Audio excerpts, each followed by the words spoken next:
ராஜஸ்தான்ல ஒரு மாநிலத்துல இந்திரலோக்ன்ற ஒரு கிராமம் இருந்தது. இந்த ஊரோட பேரு இந்திரலோக்ன்ட்டு ஏன் வந்ததுன்னா, அந்த ஊர்ல இருக்கிற மக்கள் மழைய நம்பிதான் வாழ்ந்துட்டு இருந்தாங்க. அவங்க எல்லாருமே மழைய இந்திரதேவர் தான் பெய்ய வைப்பாருன்ட்டு நம்பிட்டு இருந்தாங்க. அதனால அந்த ஊர்ல இருக்கிற மக்கள் வருஷத்துல ஒரு வாட்டி இந்திரதேவனுக்காக பெரிய யாகத்தை செஞ்சுட்டு இருப்பாங்க. நம்ம கிராமம் பாலைவனத்துல இருந்தாலும் கூட எவ்வளவு நல்லா இருக்குல்ல. ஆமா, இந்திரதேவரோட தயவு எங்க கிராமத்து மேல இருக்கு. இல்லனா பாலைவனத்துல இவ்ளோ அழகான ஊரு இதுவரை நான் பார்த்ததும் கிடையாது, அப்புறம் கேள்விப்பட்டதும் கிடையாது. ஆமா ஆமா ஆமா, இந்த கிராமத்து மேல இந்திரனோட கருணை இருக்கு. அவங்க ஆசீர்வாதத்தால சரியான நேரத்துக்கு இங்க மழை பெஞ்சுக்கிட்டே இருக்கும். அதனால பாலைவனத்துல கூட நமக்கு தண்ணி எல்லாம் கிடைக்குது. இந்த வாரம் இந்திரதேவனுக்காக ஒரு பெரிய யாகம் நடக்க போகுது. அதுக்கான ஏற்பாடுகளை நாம இப்பத்துல இருந்தே செஞ்சாகணும்.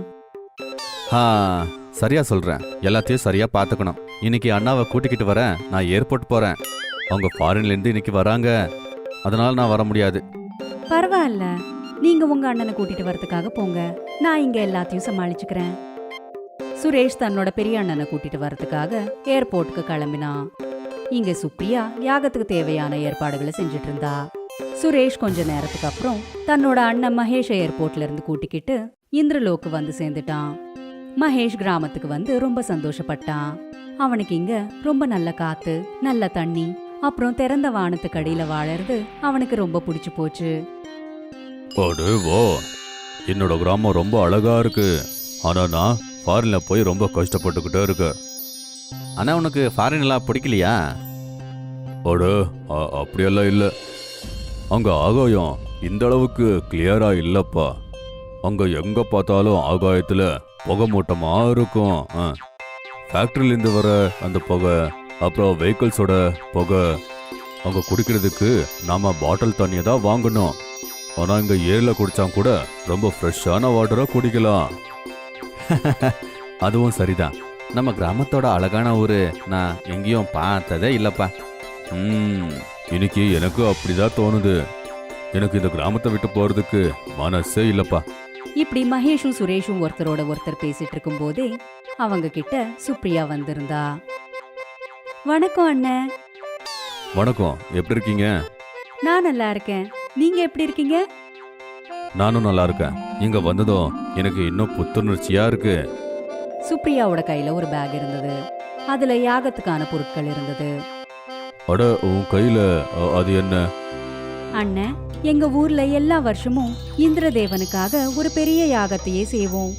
இந்த வாட்டியும் அந்த யாகத்தை செய்ய போறோம். அந்த யாகத்துக்கான நேரமும் நெருங்கிடுச்சு. அதுக்கான ஏற்பாடுகளை தான் நான் செஞ்சிட்டு இருக்கேன். சுப்ரியா சொன்ன இந்த விஷயத்தை கேட்டு மகேஷ் யோசனையில விழுந்துட்டான். இந்திரதேவனுக்கு பூஜையா? அப்படின்னா? உங்களுக்கு தெரியும் இல்ல, எங்க ஊரோட பேரு இந்திரலோக். எங்க ஊர் மேல அந்த இந்திரதேவனோட தயவு இருக்கு. அவரோட ஆசீர்வாதத்தால தான் எங்க ஊர்ல சரியான நேரத்துல மழை பெஞ்சிட்டு இருக்கும். இதனால எங்களுக்கு தண்ணி குறையே ஏற்படாது. இதெல்லாம் சும்மா ஸ்டோரி தான். இந்த காலகட்டத்துல நீயும் இதையெல்லாம் நம்பிக்கிட்டே இருக்கிய? என்னது அண்ணன், அப்படியெல்லாம் கிடையாது. எங்க ஊர்ல இருக்கிறவங்க எல்லாருமே இதை தான் நம்புவோம். அப்புறம் இந்த யாகம் இப்ப கிடையாது, எத்தனையோ வருஷமா நடந்துட்டு இருக்கு. நீங்களும் யாகத்துக்கு கண்டிப்பா வந்தே ஆகணும். ஆமா, அந்த பூஜையெல்லாம் எங்க நடக்குது? உங்களோட வயல்ல தான். அங்க இந்திரதேவனுக்காக ஒரு சின்ன கோயில் இருக்கு. அங்கதான் எப்பவுமே யாகம் நடக்கும். சுரேஷ், அந்த கோயில நீ எனக்கு காட்டுறியா? வாங்க வாங்க. சுரேஷ் தன்னோட அண்ணன் மகேஷ அவங்களோட வயலுக்கு கூட்டிட்டு போனான். அந்த வயலுக்குள்ள இந்திரதேவனுக்காக ஒரு சின்ன கோயில் இருந்தது. வயலுக்கு வந்ததுக்கு அப்புறம் மகேஷ் அந்த கோயிலையே பார்த்துட்டு இருந்தான். அப்படியா? எல்லா மூட நம்பிக்கைக்கும் காரணம் இந்த சின்ன கோயில் தானா? மகேஷ் முன்னாடி போனான். அப்புறம் அந்த தேவதையோட சிலைய தன்னோட கைகளால உடைச்சிட்டான். மகேஷ் இப்படி செய்யறத பார்த்து சுரேஷ் ரொம்பவே பயந்து போயிட்டான். என்ன பண்றேன்னா? மூட நம்பிக்கைய நான் உடைச்சு போடுறேன். அப்புறம் பார்த்துட்டு இருக்கும் போதே மகேஷ் அந்த இந்திரதேவனோட கோயிலை உடைச்சு போட்டுட்டான். இது எல்லாத்தையுமே ஆகாயத்துல இருந்து இந்திரதேவர் பார்த்துட்டு இருந்தாரு. மகேஷ் இப்படி தன்னோட கோயிலை உடைச்சு போட்டதால இந்திரதேவனுக்கு மகேஷ் மேல ரொம்ப கோபம் வந்தது. அப்புறம் ரொம்பவே கோபமா மேகங்களை பார்த்தாரு. இதனால வானத்துல பயங்கரமா இடிகளும் மின்னல்களும் வந்துட்டு இருந்தது. இந்திரதேவனோட இந்த பயங்கரமான கோபத்தினால மேகங்கள் பலமா மழை பெய்ய வச்சது. அப்புறம் இந்திரலோக் கிராமத்துல ரொம்ப பயங்கரமா மழை பெய்ய ஆரம்பிச்சது. இதனால அந்த கிராமத்துல தண்ணி சேர்ந்துருச்சு. அட என்ன இது, திடீர்னு இவ்வளோ மழை பெய்யுது? இதுக்கெல்லாம் காரணம் நீங்க தான். நீங்க அந்த கோயிலை உடைச்சு தப்பு பண்ணிட்டீங்க. அட நீ என்னடா சொல்லிக்கிட்டே இருக்க? ஒரு சின்ன கோயிலை உடைச்சதுனால எப்படியெல்லாம் மழை பெய்யுமா? அந்த மழை இன்னமும் பலமாகிக்கிட்டே போச்சு. அப்புறம் ஊருக்குள்ள தண்ணி ஜாஸ்தி ஆயிட்டே போச்சு. இதனால ஊர்ல இருக்கிற எல்லா இடங்கள்லயும் தண்ணி வந்துருச்சு. அப்புறம் எல்லாரோட வீடுகளும் தண்ணியில முழுங்க ஆரம்பிச்சது. அப்போதான் சுப்ரியா சுரேஷ் கிட்ட வந்தா. அட திடீர்னு ஊருக்குள்ள இப்படி பலமா ஏன் மழை பெஞ்சிட்டு இருக்கு? இதுக்கெல்லாம் காரணம் மகேஷ் அண்ணன் தான். அவங்க இந்திரனோட கோயிலை உடைச்சு போட்டாங்க. அவங்க பண்ண தப்புக்கு இப்போ ஊரே கஷ்டப்படுது. ஆனா இந்திரனோட சிலையை நான் எடுத்துட்டு வந்துட்டேன். மகேஷ் அண்ணன் இப்படி செஞ்சு ஒரு பெரிய பாவத்தையே செஞ்சுட்டாரு. நாம சீக்கிரமா ஏதாவது செஞ்சே ஆகணும். இல்லனா இந்த வெள்ளத்துல நம்மளோட ஊரே முழுகி போயிடும். அப்புறம் எல்லாமே நாசமா போயிடும். சுப்ரியாவும் சுரேஷும் 2 பேருமே வயல்ல இருக்கிற பழைய கோயில் கிட்ட போனாங்க. அப்புறம் அந்த கோயில் இருக்கிற இடத்துல இந்திரதேவனோட சிலைய வச்சு அவர் முன்னாடி பக்தியோட பிரார்த்திச்சிட்டு இருந்தாங்க. இந்திரதேவரே, எங்களை மன்னிச்சிடுங்க. மகேஷ் அண்ணன் செஞ்ச தப்புனால எங்களோட முழு கிராமத்தையே தண்டிக்காதீங்க. இந்திரதேவா, எங்க அண்ணன் பண்ண தப்புக்கு நான் மன்னிப்பு கேட்கிறேன். சின்ன வயசுல இருந்து அவன் சிட்டில தான் இருந்தான். அதனால அவனுக்கு இதெல்லாம் மூட நம்பிக்கையா தோணுது. அவனை மன்னிச்சிருங்க. உங்க கோவிலை மறுபடியும் நாங்க கட்டுறோம். எனக்கு ஒரு மேஸ்திரியே தெரியும். உடனே அவரை கூப்பிட்டு இதே இடத்துல திரும்ப ஒரு புது கோயிலை கட்ட சொல்றேன். சரி, சீக்கிரமா மேஸ்திரியை கூட்டிட்டு வாங்க. சுப்ரியா உடனே போய் அந்த மேஸ்திரியை கூட்டிட்டு வந்துட்டா. மேஸ்திரி அந்த இடத்துக்கு வந்து பழைய கோயில் இருக்கிற இடத்துல திரும்பவும் செங்கல்களை வச்சு கோயிலை கட்ட ஆரம்பிச்சிட்டான். அந்த கோயில் கொஞ்சம் கொஞ்சமா கட்டிட்டு இருக்கும் போதே மழையும் கொஞ்சம் கொஞ்சமா குறைஞ்சது. கோயிலை கட்டிட்டு இருக்கிறத பார்த்து மகேஷும் அந்த இடத்துக்கு வந்துட்டான். அட, இப்படி கோயில் கட்டுறதுனால மழை கம்மி ஆகுமா? ஐயோ, நான் தப்பு பண்ணிட்டேன். நான் இந்திரதேவனை அவமானப்படுத்தி பெரிய பாவத்தை பண்ணிட்டேன். இந்த பாவத்தை நானே தீர்த்து வைக்கிறேன். கோவில் கட்டி முடிச்சதுமே மகேஷ் அந்த கோயிலுக்குள்ள மகேஷ் தன்னோட கைகளாலே இந்திரதேவனோட சிலைய வச்சான். அப்புறம் கை கோப்பி நின்னு இந்திரதேவனை மனசாரா பிரார்த்திச்சான். இந்திரதேவா, நான் பெரிய தப்பு பண்ணிட்டேன். என்னை மன்னிச்சிருங்க. இந்திரலோகத்து இந்த கிராமத்தை தயவு செஞ்சு காப்பாத்துங்க. மகேஷ் இப்படி அந்த கோயிலுக்குள்ள சிலைய வைக்கிறத ஆகாயத்திலிருந்து இந்திரதேவரும் பார்த்தாரு. அவரு ரொம்பவே மகிழ்ச்சி அடைஞ்சாரு. அப்புறம் தன்னோட சக்தியால அந்த மழையை நிப்பாட்டிட்டாரு. மழை நின்ன கொஞ்ச நேரத்துக்கு அப்புறம் அந்த ஊருக்குள்ள வந்த வெள்ளமும் கொஞ்சம் கொஞ்சமா குறைஞ்சிடுச்சு. அப்புறம் இந்திரலோக் கிராமம் முன்ன மாதிரியே ஆயிடுச்சு. மகேஷ் சத்தம் போட்டுக்கிட்டே ரொம்பவே சந்தோஷமா இந்திரதேவனை போற்றினான். இந்திரனுக்கு ஜெய், இந்திரனுக்கு ஜெய், ஜெய். மகேஷ் அப்புறம் எல்லா ஊர்க்காரங்களும் சேர்ந்து யாகத்துக்கான ஏற்பாடுகளை செய்ய ஆரம்பிச்சிட்டாங்க. கைலாஷ்புரான்னு பேர் கொண்ட ஒரு கிராமம் இருந்தது. கைலாஷ்புராவோட ரொம்ப அற்புதமான விஷயம் என்னன்னா அந்த கிராமம் ஒற்றுமைக்கு பேர் போனது.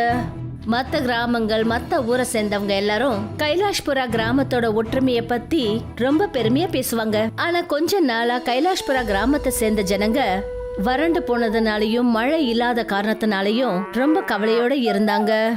இந்த நதியில ஒரு சொட்டு தண்ணி கூட மிச்சம் இல்லாம போயிடுச்சு. நதி வத்திடுச்சு, குளம் வத்திடுச்சு.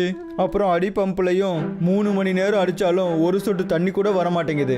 இந்த நதியை பார்த்தாலே எனக்கு ரொம்ப தாகமா இருக்கு. அதனாலதான் நான் சொல்றேன், கொஞ்ச நாளைக்கு நம்ம எல்லாரும் நகரத்துக்கு போயிடுவோம். குறைஞ்சது 2 வேளை சாப்பாட்டுக்காவது ஏதாவது செய்யலாம்ல. அப்படி நகரத்துக்கு போறதா இருந்தாலும் எப்படி போறது?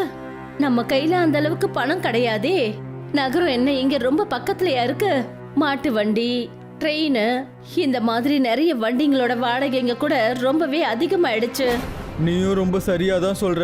இனிமே நம்மளால எதுவுமே பண்ண முடியாது. சரி வா, நம்ம கிராமத்துக்கே போய் பார்ப்போம். வெயில்ல இந்த தாகத்தால தவிக்கிறதுக்கு பதிலா நம்ம கடல் தண்ணியே குடிக்கலான்னு தோணுது. அட முராரி, நீ என்னப்பா பேசிட்டு இருக்க? கடலோட உப்பு தண்ணிய நம்ம எப்படி குடிக்க முடியும் சொல்லு? வேற என்ன பண்றது ஹீரான்னு? வெயிலால நிலைமை அப்படிதானே இருக்கு. நாம இந்த பிரச்சனைக்கு தீர்வு கண்டுபிடிக்கணும். இல்லைன்னா நம்ம கிராமத்தோட குழந்தைங்களுக்கும் பெரியவங்களுக்கும் ரொம்பவே பெரிய பிரச்சனை ஏற்படும். நாம இப்பவே போய் கிராம மேடையில உட்காந்துருக்க பண்டா பாபா கிட்ட இந்த விஷயத்த சொல்லியே ஆகணும். நாம அங்க போனோம்னா இதுக்கு நிச்சயமா ஏதாவது ஒரு தீர்வு கிடைக்குங்க. நீயும் சரியாதான் சொல்ற, நம்ம கண்டிப்பா அங்க போய் ஆகணும். ஹீராமணியும் அவரோட மனைவியும் முராரியோட சேர்ந்து அவங்களுடைய கிராமத்தை சேர்ந்த ரொம்ப வயசான பண்டா பாபாவை சந்திக்கிறதுக்காக போனாங்க. பாபாஜி வாழ்க. பண்டா பாபா அவங்க கிட்ட என்ன சொன்னாருன்னா, சொல்லுங்க, நீங்க எல்லாரும் இங்க எதுக்காக வந்திருக்கீங்க? இது வரைக்கும் நீங்க யாரும் என்னை பார்க்க வந்ததே இல்லையே. அது என்னன்னா, நாங்க ஒரு விஷயத்த உங்ககிட்ட இருந்து தெரிஞ்சுக்க தான் வந்திருக்கோம். எங்க கிராமத்தோட இந்த தண்ணி பிரச்சனை எப்பதான் சரியாகும்? நீங்க இப்பதான் வரீங்க, எல்லாமே முடிஞ்சு போச்சு, எல்லாமே கைய மீறி போயிடுச்சு. எங்களுக்கு ஒண்ணுமே புரியலையே, நீங்க என்ன சொல்ல வரீங்க? தெளிவா சொல்லுங்க. எல்லா கிராமத்தாளங்களையும் கூட்டிட்டு வாங்க, அப்புறம் என் கூட வாங்க. எனக்கு என்னவோ இந்த பாபா தாகத்தால பைத்தியமாயிட்டாருன்னு நினைக்கிறேன். என்னென்னவோ பேசிக்கிட்டு இருக்காரே. பண்டா பாபா கிராமத்து ஜனங்க எல்லாரையும் கூட்டிக்கிட்டு கிராமத்துல இருக்கிற ரொம்ப பழைய சூரிய தேவனோட கோவிலுக்கு போனாரு. அப்புறம் அங்க போய் அவர் என்ன சொன்னாருன்னா, இங்க பாருங்க, உங்க கிராமத்து ஆளுங்க யாருக்குமே தெரியலையா இந்த சூரிய தேவனோட சிலை எங்க போச்சு? பாபா இப்படி சொன்ன உடனே எல்லாரும் அந்த சிலை இருக்கிற இடத்த பார்த்தாங்க. அப்புறம் அவங்களுக்கு அங்க எந்த ஒரு சூரிய தேவனோட சிலையும் அவங்க கண்ணுக்கு தெரியல. முதல்ல அந்த இடத்துல இருந்தது. இது எப்படி நடக்க முடியும்? நான் போன மாசம் கூட இந்த இடத்துக்கு வந்திருந்தேன், அப்போ சிலை இங்க தானே இருந்தது. நீயே சொல்லு. ஆமாங்க, நீங்க சரியாதான் சொல்றீங்க. இது எப்படி நடந்ததுன்னு ஒன்னும் புரிய மாட்டேங்குதே. சிலை கோயில்ல இல்லாததுனால என்ன பிரச்சனை வந்துச்சு? பாபா, எந்த ஒரு விஷயத்தையும் மறைக்காதீங்க, எதுவா இருந்தாலும் எல்லாருக்கும் தெளிவா சொல்லுங்க. விஷயம் என்ன? அப்ப பாபா எல்லா விஷயத்தையும் அந்த கிராமத்து ஜனங்க கிட்ட சொன்னாரு. உங்க எல்லாருக்கும் ஞாபகம் இருக்கா, ஒரு மாசத்துக்கு முன்னாடி நகரத்துல இருந்து ஒரு ஆளு இந்த இடத்த சுத்தி பார்க்க வந்திருந்தாரு. ஆமாங்க பாபா, எனக்கு நல்ல ஞாபகம் இருக்கு. அவரும் இந்த கோவில்ல தான் தங்கி இருந்தாரு. வா, இந்த கோயில் பார்க்க ரொம்ப பழமையா தெரியுதே. நான் மட்டும் இங்க இருக்கிற இந்த சிலையை திருடி வித்தேன்னா நான் ஒரே ராத்திரியில பெரிய பணக்காரன் ஆயிடுவேன். ஆனா அதுக்காக எனக்கு ரொம்ப பெரிய கில்லாடியான திருடங்க வேணுமே. நகரத்தை சேர்ந்த வியாபாரி நகரத்துல இருக்கிற சில திருடனுங்களுக்கு பணம் கொடுத்து அவங்க கிட்ட கோவில்ல இருக்கிற சிலையை திருட சொல்லி சொன்னாரு. அந்த திருடனுங்களும் வந்து ராத்திரியோட ராத்திரியா கோவில்ல இருந்த சூரிய தேவனோட சிலையை திருடிட்டு போனாங்க. நீங்க கிராமத்து ஜனங்கள்லாம் வெக்கப்படணும். நீங்க எல்லாரும் ஊருக்குள்ள இருக்கும் போதே தெய்வம் திருடு போயிருக்கு. அது உங்களுக்கு புரியலல்ல? நீங்கெல்லாம் என்னதான் பக்தர்களோ? சாமி, எங்களுக்கு இன்னமும் புரியவே இல்லை. விஷயம் என்ன? அந்த சிலைக்கும் வெயிலுக்கும் என்ன சம்பந்தம் இருக்கு? சூரிய தேவனோட சிலை கிராமத்துல இருக்கிற வரைக்கும் கிராமம் நிம்மதியா எல்லாரும் சந்தோஷமா நல்லபடியா வாழ்ந்துட்டு இருந்தோம். அந்த சிலை திருடு போன காரணத்தால தான் நம்ம கிராமம் இவ்வளோ கஷ்டத்துலயும் வறட்சியிலையும் இருக்கு. ஹீராமணி சொன்னது சரிதான். எப்போ அந்த சிலை கொண்டு வந்து அதோட இடத்துல வைக்கப்படுதோ அது வரைக்கும் இந்த கிராமத்தோட நிலைமை இப்படிதான் இருக்கும். அப்புறம் அந்த வியாபாரி செஞ்ச தப்புக்கான தண்டனை அவனுக்கு தானாவே கிடைச்சிடும். ஹீராமணி, முராரி, நீங்க 2 பேரும் நகரத்துக்கு போய் சிலையை தேடுங்க. அப்புறம் அதை இதே இடத்துல மறுபடியும் கொண்டு வந்து வைக்க பாருங்க. நாங்க உடனே அப்படியே செய்யறோம். உடனே நாங்க 2 பேரும் நகரத்துக்கு கிளம்புறோம். இங்க பாரு, நீ எங்களுக்காக கொஞ்சம் சாப்பாடை கட்டி கொடு. நாங்க இப்பவே நகரத்துக்கு கிளம்புறோம். பாபா சொன்னதை கேட்டுட்டு முராரியும் ஹீராமணியும் நகரத்துக்கு போறதுக்கு தயாராயிட்டாங்க. அவங்களோட பொருள்கள் எல்லாத்தையும் எடுத்துக்கிட்டு நகரத்துக்கு புறப்பட்டு போனாங்க. முழுசா 2 நாள் ஆனதுக்கு அப்புறமா அவங்க நகரத்துக்கு போய் சேர்ந்தாங்க. அப்பதான் ஹீராமணி சொன்னாரு, இவ்வளோ பெரிய நகரத்துல நம்ம அந்த வியாபாரியை எங்க போய் தேடுறது? நீ மட்டும்தான் அந்த ஆளை பார்த்துருக்க, நான் அந்த ஆளை பார்க்கவே இல்லாததால நான் எப்படி கண்டுபிடிக்கிறது? கெட்டது எப்பவும் இருட்டில் தான் இருக்குன்னு சொல்லுவாங்க. அங்க பாருங்க, நிறைய சட்டபூர்வமான கடைகள் இருக்கு, அப்புறம் சட்டவிரோதமான கடைகளும் அந்த இடத்துல இருக்கு பாருங்க. அங்க போவோம். முராரியும் ஹீராமணியும் அந்த சட்டவிரோதமான இடத்துக்கு போனாங்க. அப்பதான் அவங்கள ஒரு ஆளு கேட்டுக்கிட்டே தடுத்து நிறுத்தினாரு. அட, உள்ள எங்க போயிட்டு இருக்கீங்க? உள்ளெல்லாம் போக முடியாது. அட, நாங்க அந்த வியாபாரிக்காக ஒரு விலை மதிப்பான பொருளை எடுத்துட்டு வந்திருக்கோம். முதல்லயே சொல்ல வேண்டியதானே, நீங்க முதலாளியோட ஃப்ரெண்டுன்னு. சரி, உள்ள போங்க, நேரம் அங்க மட்டும் போங்க, வேற எங்கேயும் போயிடாதீங்க. ஹீராமணியும் முராரியும் 2 பேரும் அந்த வீட்டுக்குள்ள போனாங்க. அப்புறம் அந்த இடத்துக்கு போய் பார்த்தா அந்த வீட்டுக்குள்ளர ஒரு சின்ன குளம் இருக்கு. அந்த குளத்துக்குள்ள நிறைய விலை உயர்ந்த சிலைகள் வைக்கப்பட்டிருந்தது. அப்புறம் அந்த நகர வியாபாரி போன்ல யார்கிட்டயோ பேசிக்கிட்டு இருந்தாரு. இவங்க 2 பேரும் அவர் பேசுறத மறைஞ்சிருந்து கேட்டுட்டு இருந்தாங்க. சார், இன்னைக்கு நீங்க வந்துடுவீங்கல்ல? நான் எல்லா சிலைகளையும் பத்திரமா மறைச்சு வச்சிருக்கேன், என்னோட வீட்டில் தான். யாருக்கும் எந்த ஒரு சந்தேகமும் வராது. நீங்க சாயந்தரத்துக்குள்ள வந்துருங்க. மறக்காம பணத்தை கொண்டு வந்துருங்க. அந்த நகரத்துக்காரன் பேசுறத கேட்டுட்டு ஹீராமணியும் முராரியும் பயந்துட்டாங்க. அப்புறம் அந்த வீட்டை விட்டு வெளியே வந்துட்டாங்க. நம்ம கிட்ட அதிக நேரமே இல்லை. நம்ம ஏதாவது பண்ணி போலீஸை கூப்பிட்டே ஆகணும். நீங்க சரியா சொன்னீங்க. இந்த திருடனை நம்ம எவ்வளோ சீக்கிரம் முடியுதோ அவ்வளோ சீக்கிரம் ஜெயில பிடிச்சி போடணும். ஹீராமணியும் முராரியும் உடனே போலீஸை அந்த இடத்துக்கு வரவழைச்சாங்க. போலீஸ் கிட்ட எல்லா விஷயங்களையும் சொன்னாங்க. போலீஸ்காரங்க அந்த நகரத்து வியாபாரிய அரெஸ்ட் பண்ணினாங்க. என்னை விட்டுடுங்க, நான் எந்த ஒரு தப்புமே பண்ணல. என்னை விட்டுடுங்க. நீங்க 2 பேரும் சேர்ந்து ரொம்ப நல்ல வேலை பண்ணீங்க. உங்களோட சிலையை எடுத்துட்டு போங்க. நாங்க இந்த திருடனை அவனுக்கு ஏத்த இடத்துல கொண்டு போய் வச்சிடுறோம். ஹீராமணியும் முராரியும் 2 பேரும் சூரிய தேவனோட சிலையை எடுத்துக்கிட்டு அங்கிருந்து அவங்களோட கிராமத்துக்கு வந்தாங்க. கிராமத்து ஜனங்க அவங்கள பார்த்து ரொம்ப சந்தோஷப்பட்டாங்க. உங்களால கிராமத்துக்கு ரொம்ப நல்லது நடக்க போகுது. சீக்கிரமா இந்த சிலையை அதோட இடத்துல வச்சிடுவோம். கிராமத்து ஜனங்க எல்லாரும் சேர்ந்து சூரிய தேவனோட சிலையை அந்த கோவில்ல நிறுவினாங்க. அந்த சிலை அதோட உரிமையான இடத்துக்கு போய் சேர்ந்த உடனே சூரிய தேவன் அங்க தோன்றினாரு. அப்புறம் அவர் சொன்னாரு, நான் உங்களோட பக்தியால ரொம்ப சந்தோஷம் அடைஞ்சேன். அதனால நான் உங்களுக்கு வாக்கு தரேன். இந்த கிராமத்துல சூரியனிலிருந்து மழை பெய்யும். இனிமே நீங்க கிராமத்து ஜனங்க யாரும் எந்த ஒரு விஷயத்தை பத்தியும் கவலைப்பட வேண்டியதில்லை. இப்படி சொல்லிட்டு சூரிய தேவன் அங்க இருந்து மறைஞ்சிட்டாரு. அப்புறம் அவர் அந்த இடத்த விட்டு மறைஞ்சதும் சூரியன்ல இருந்து மழை பெய்ய ஆரம்பிச்சது. அப்புறம் வெயிலால ஏற்பட்ட அனல் எல்லாமே தணிஞ்சு போச்சு. மழை அந்த அளவுக்கு வேகமா பெஞ்சுது. கிராமத்து ஜனங்க ரொம்பவே சந்தோஷமாயிட்டாங்க. கமலாகஞ்சுன்ற ஒரு கிராமம் இருக்கு. அங்க ஒரு மோசமான ஜமீன்தார் இருக்கான். ஜனங்களை கஷ்டப்படுத்துறது அப்புறம் அவங்கள கொடுமைப்படுத்துறதுனா அவனுக்கு ரொம்பவே பிடிக்கும். சொல்லு, இன்னைக்கு சாப்பாடுக்கு என்ன எடுத்துட்டு வந்திருக்க? ஜமீன்தார் ஐயா, என்னோட வளையலை வித்து உங்களுக்காக பிரியாணி எடுத்துட்டு வந்திருக்கேன். இப்போவாவது எங்க நிலத்தை திரும்ப கொடுத்துருங்க. சூப்பர். பேச்சுனா இதுதான் பேச்சு. இந்த நிலத்தை எடுத்துட்டு நீ என்ன பண்ண போற? உன் புருஷன் எப்படி இருந்தாலும் என் நிலத்துல ஒரு கூலி தானே. எங்க மேல கொஞ்சம் இறக்கம் காட்டுங்க ஐயா. அப்போதான் அந்த இடத்துக்கு கணக்கு புள்ள வந்து இப்படி சொன்னான். ஐயா, ஒரு நல்ல செய்தி இருக்கு. அந்த தேஜ கூட நம்மள்கிட்ட தான் அடகு வச்சிருக்கான், தெரியுமா? இது நடக்காத காரியம். எல்லா நிலங்களும் என் பேர்ல தான் இருக்கு. இல்லை ஜமீன்தாரே, ஊர்ல இருக்க எல்லா நிலங்களும் இப்ப நவீன் கிட்ட தான் இருக்குது, தெரியுமா? யார் இந்த நவீன்? அவனை பத்தி எனக்கு தெரியலையே. அவனா கொஞ்ச நாள் முன்னாடி ஒய்ஃபுக்கு உடம்பு சரியில்லைன்னு செத்து போச்சே, அவளோட புருஷன் தான் அவன். சரி ஆச்சு நட, நாம அவன் வீட்டுக்கு போயிட்டு ஒரு பிரச்சனை பண்ணிடுவோம். ஜமீன்தாரும் கணக்கு புள்ளையும் நவீனோட வீட்டுக்கு கிளம்பி போனாங்க. அங்க போய் பார்த்தப்போ நவீன் தன்னோட மனைவியோட போட்டோவை பார்த்து பேசிக்கிட்டு இருந்தான். பாத்தியாடி, நீ போனதுக்கு அப்புறம் நான் கொஞ்சம் கூட சந்தோஷமா இல்லை. எப்பவும் நினைப்பல நான் அழுதுகிட்டே இருக்கேன். கடவுளோட புண்ணியத்துல நீ எங்க இருக்கியோ அங்க சந்தோஷமா இரு, சரியா? இந்த சமயத்துல அவனுக்கு தொந்தரவு கொடுக்கறது சரியில்லை நாயக்கரே. முடிவு பண்ண வேண்டியது நீங்க. உனக்கு என் பொண்டாட்டி பத்தி எல்லாமே தெரியும் இல்லையா? இதுல பயப்படுறதுக்கு என்ன இருக்கு? உள்ள நடக்கிற காரியத்தை பார்ப்போம். ஜமீன்தாரும் கணக்கு புள்ளையும் நேரா நவீனோட ரூம்குள்ள போயிட்டாங்க. ஓஹோ, நீ தானே இந்த நவீன்?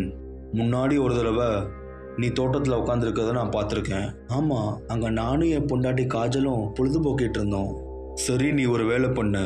எல்லா சாமானையும் பேக் பண்ணிட்டு எல்லாத்தையும் மூட்டை கட்டிட்டு நீ அந்த தோட்டத்துக்கே போயிரு.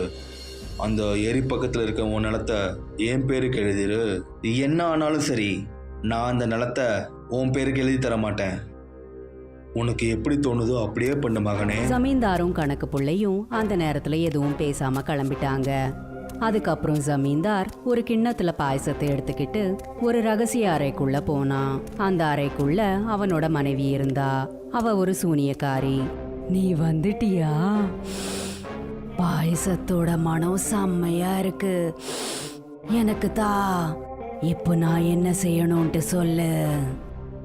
ரூபவதி, இந்த ஊர்ல இருக்க ஒருத்தனோட நிலம் என் பேருக்கு வரணும்.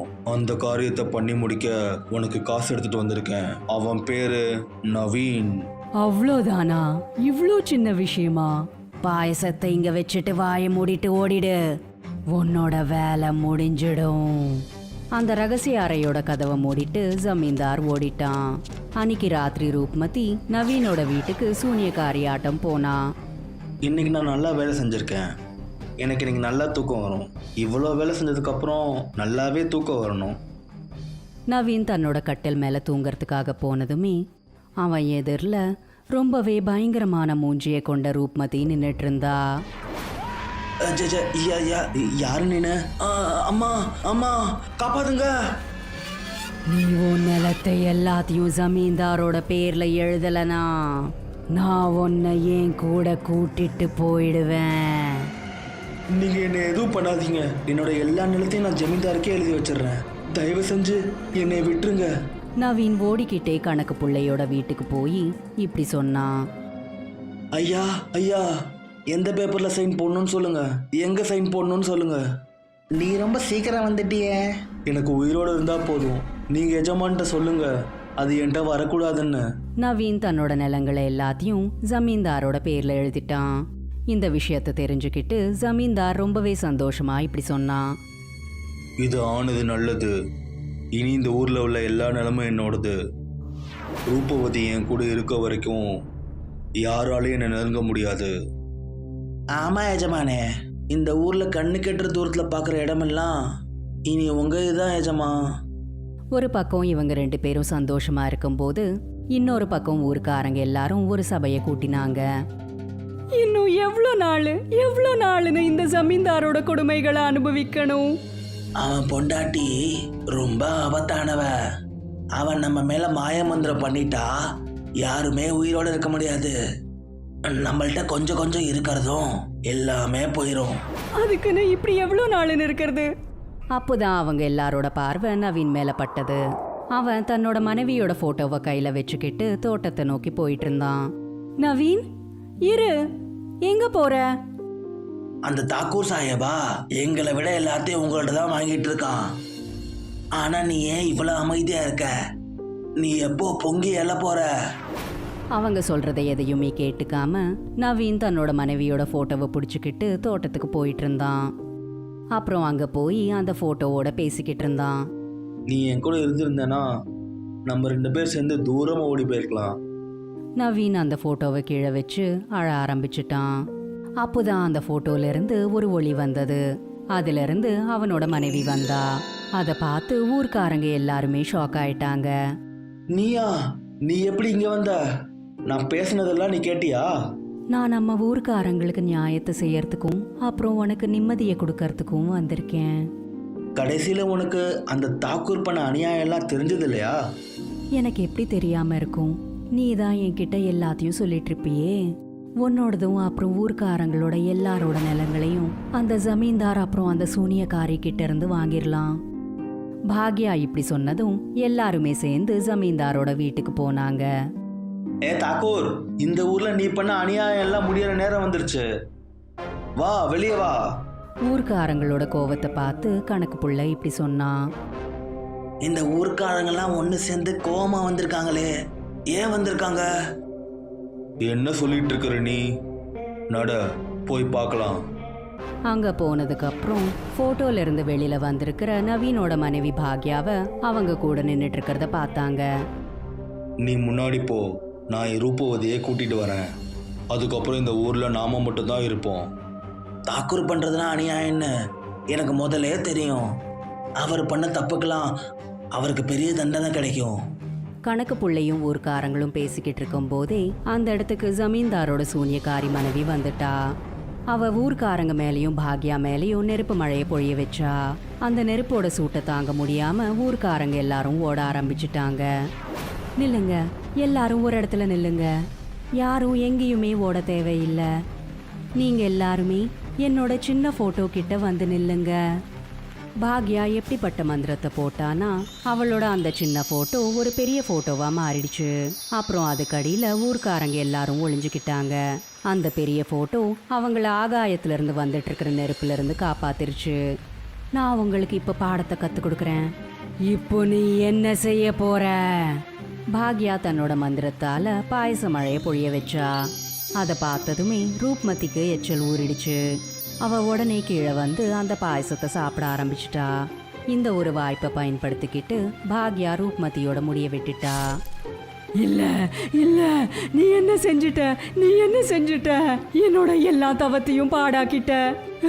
இப்ப நான் என்ன பண்றது? இப்படி சொல்லிட்டு ரூப்மதி ஊர்ல இருந்தே ஓடி போயிட்டா. ஜமீன்தார தனியா விட்டுட்டா. இங்க நீங்க என்ன பண்றீங்க தாக்கூர்? நம்ம ஜமீன் மொத்தத்தையும் நீங்க கைப்பற்றணும்னு பாத்தீங்க. உங்க பொண்டாட்டி பத்மாவதி இந்த ஊரை விட்டு ஓடி போயிட்டால.